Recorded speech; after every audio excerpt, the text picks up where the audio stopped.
Hello, everyone. It's Young Link Jr. This is interesting. So, JD's Vance, I guess, former friend, a colleague. They used to go to Yale Law School together back in 2010. She's actually, well, she's a transgender, so I guess I refer to her he. But my friend Sophia is actually referring to him as, hey, unrecognizable due to their shared emails and texts over the years. Now, Sophia Nelson, she's actually a public defender in my city of Detroit, Michigan. She was a graduate of Yale Law School and a former close friend of J.D. Vance, the Ohio senator hoping to be the next vice president of the United States. Vance is known these days for being a far right politician. He expressed his opposition to marriage equality. He opposed abortion, including cases of the R word, incest. He's aimed to criminalize gender affirming care for minors. All of that is stark contrast to the J.D. Vance who Nelson knew for more than a decade. So J.D. Vance, who was at the Nelson bedside with homemade baked goods after they went through a gender transition related surgery, the friend who called Donald Trump a racist and a morally reprehensible human being. Well, these are some of the sentiments that caused to the surface of the dozens of emails and text exchanges with Vance that Nelson shared with the New York Times and the NPR. Okay, so Sophia Nelson, going during the interview, they was talking about how did she met, how did she meet JD Vance? It was in the fall, Yale Law School fall orientation back in 2010. According to her, it was a very diverse group. She was working with a lot of good, people, hardworking people, like-minded people. JD wrote about this in his book. He referred to it as like family, an island of misfit toys, and both his now wife. Usher Vance and JD Vance were in that small group with me, and we quickly bonded over our Midwestern roots. I'm from Michigan. He's from Ohio. Neither of us came from elite backgrounds. Okay, so then it goes on to like Nelson was talking about she's living in the community with the largest Muslim population in the United States. I believe that's Dearborn, but now she's living in 76% black city, which is Detroit, over 100,000 people in America. She represents people struggling with addiction, mental health, and poverty. Things of that nature, civil liberties, and members of the community. She also was given that she's one of the culture warriors leading an attack against trans children. Now, I think this is where it stems from here because this is like a key word, but it believes that most.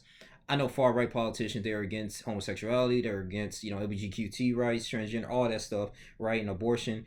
And she felt like that's like according to her beliefs, that's a threat because she's a transgender, and she kind of want him to kind of I don't want to say renege, but to like reconsider a lot of things. What he believes, like go back into the person that she used to believe in when she met back in 2010, based on his views. Now she said, I felt like I needed to speak out on behalf of those kids and let them know that JD Vance that I knew doesn't hate them. He's not scared of them. Unfortunately, he's just chosen a path of political opportunism to amass wealth and power. So he believe that's he putting up on a front. This is interesting. You said that JD Vance that you knew, those are the words you just used. Were you able to track his evolution and political views? This is according to Kelly, the interviewer. And she said, Nelson responded, I did catch me off guard. I think he was a rather sudden shift. The JD that I knew, while we did disagree on many political issues, he's certainly always been a conservative. He spoke about people different from him with kindness and respect. But now I think too, it kind of stems from the cat lady comments. I knew that was going to be a little bit offensive, though. You got people calling them out on that. I think they respectfully should. Some things you got to keep to yourself, though. I know that with JD Vance, like I don't know too much about him. Like I said, that's why I'm still doing like research, but it's just that one particular comment I didn't really agree with, far as that he wanted to, kind of penalize Americans or people in this country that don't have children, far as they have to pay more taxes. And I'm looking like, okay, like it's why does I have to deal with because of my marital issues? I'll say issues, but my personal decision, or I'm not in a position to have children. Why do I have to pay more taxes compared to families who don't? So I just think that all the other things that's going on in this country needs to be could be addressed. Then just focus solely on the biasm on that. Like I mean, I believe that all classes of people in this country should pay just one flat rate tax.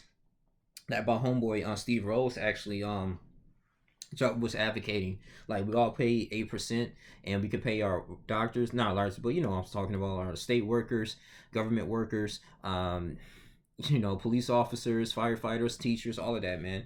Regardless how much money you make, and then therefore we still be able to keep money in our pockets. It shouldn't be like, hey, this group of people pay 10%, this other group of people pay 20%. People who make $400,000 need to pay less or more. So I just think we all need to be on the same page, and that would actually eliminate a lot of division. Now with Sophia Nelson, she's entitled to her opinion and everything. Everybody can speak up. Everybody has a mouth, but I don't think this is going to be hold too much weight on his campaign. Especially whenever the vice presidential debate comes up, since he's going to be the candidate for VP of Donald Trump.